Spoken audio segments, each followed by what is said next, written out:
We're in Newcastle, Pennsylvania at the facility of Shenango China, now a closed plant owned by Fallscraft Corporation.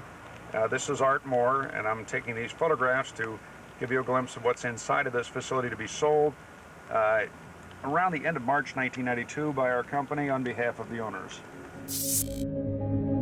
First opening in 1901, the Shenango China Company would become a giant of the fine china dinnerware market, expanding and acquiring many of its competitors. They would create famous products for several overseas companies, as well as the dishes used at the White House, commemorative plates for several of the presidents, and their china used in events for kings and queens. The factory would close in 1992 after being sold several times and an economic downturn, remaining abandoned ever since. Though an auction would sell much of the valuable machinery, as you'll see in our video, thousands and thousands of fine china has been left behind.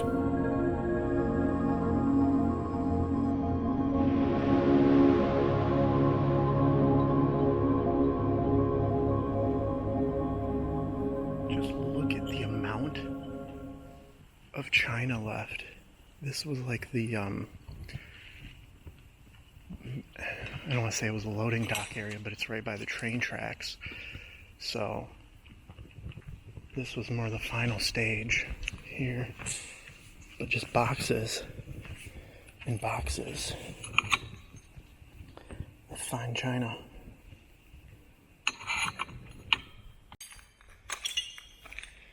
Okay, so now we're heading into the main factory ground. You can see out here, I don't know if it was originally enclosed, but it's just a big open field before you get to the other part of the factory out there. But here's just tons more pallets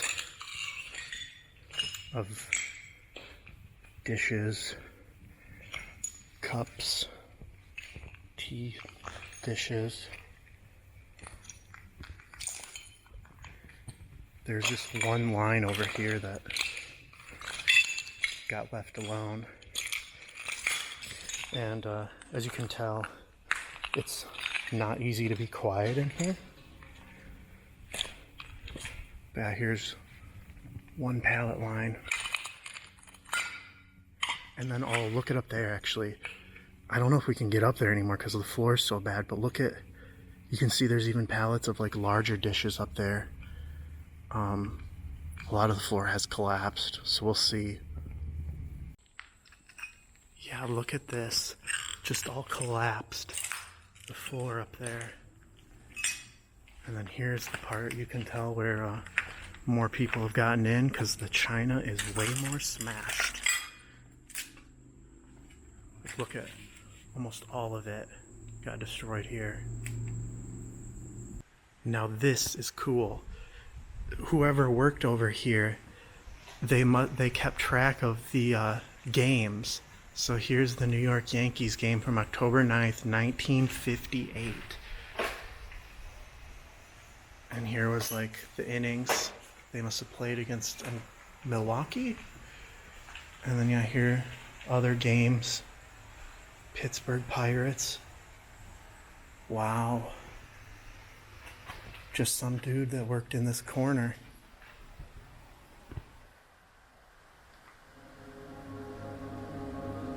This area of the Shenango Valley was a preferred location for pottery makers due to the bountiful coal to fire their kilns, despite no clay deposits in the area.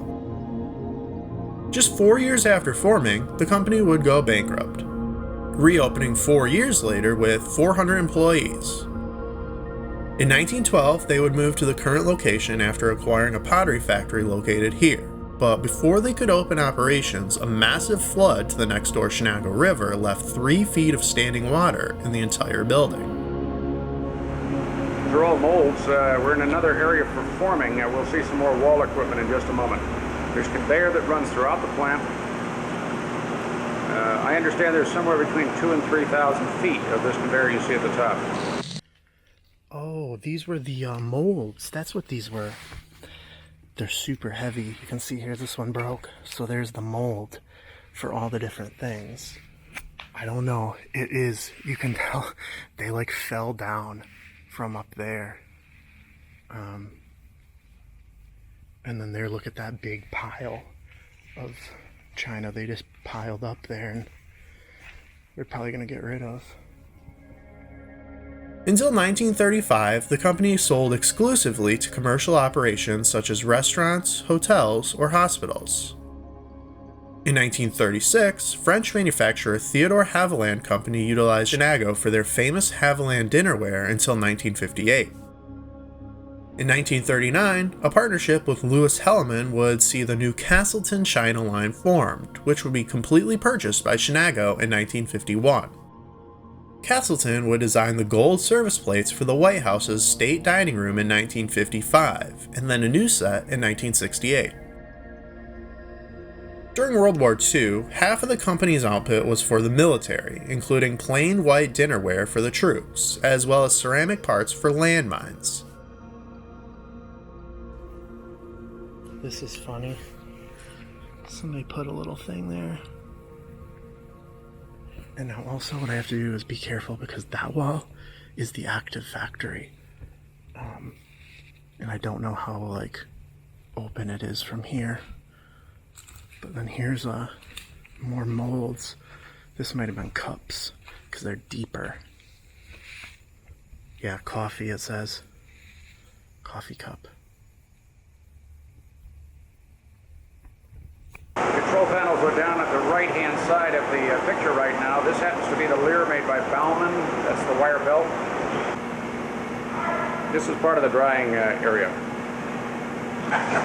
And that's Eric. I got a couple of things I want to talk to you about. Here was the powerhouse.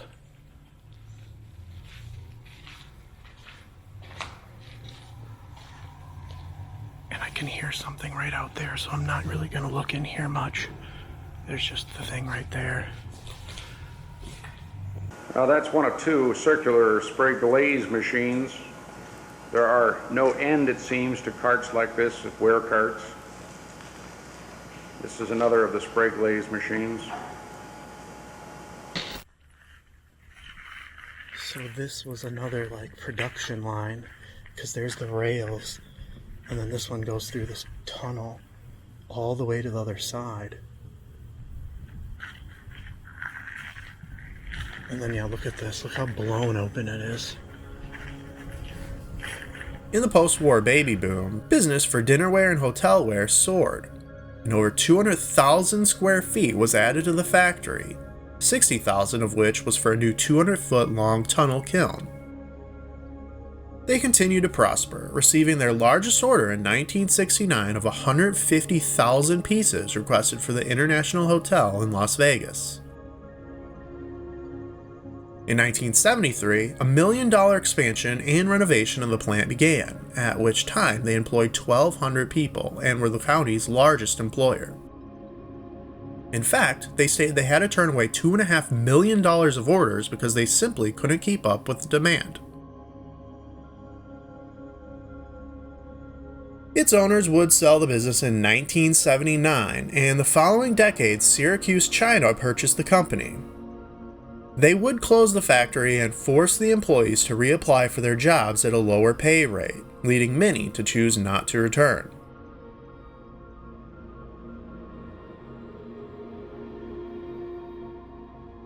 Two years later, in 1989, the parent company would sell Shinago, Syracuse, and Mayer China to the Pfaltzgraff Company, who planned to merge the three operations to just one to work out of the Shinago location, and intended to expand the factory yet again to fit them all. But, with the poor economy, listed the building for sale in 1991.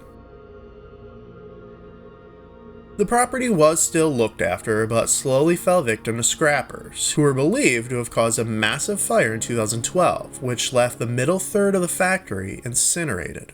Just look at it. Sky 4 providing the stunning images of this inferno. Massive flames engulfed this plant in Newcastle, Lawrence County late today.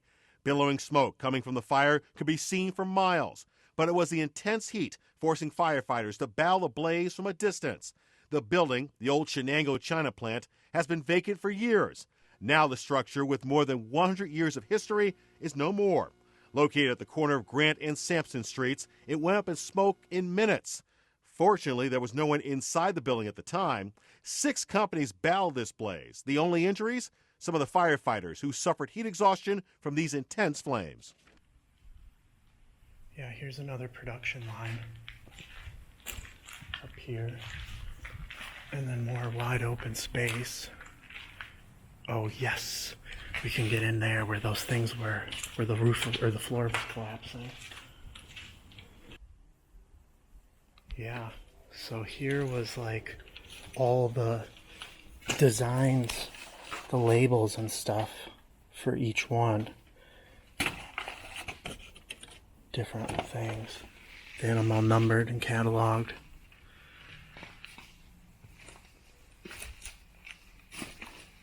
I think they pressed them on there? Is that what?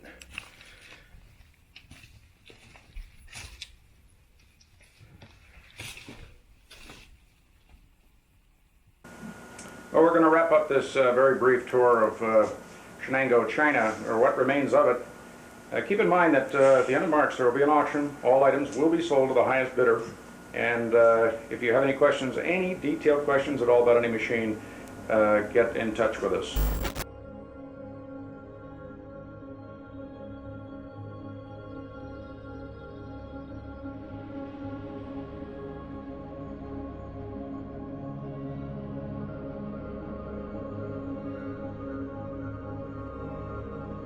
While the local county museum maintains the largest collection of Shenango china pieces in the world, for the factory and what remains inside it, entropy continues to erase the over 100-year history of the Shenango China Company.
There are miles of conveyor.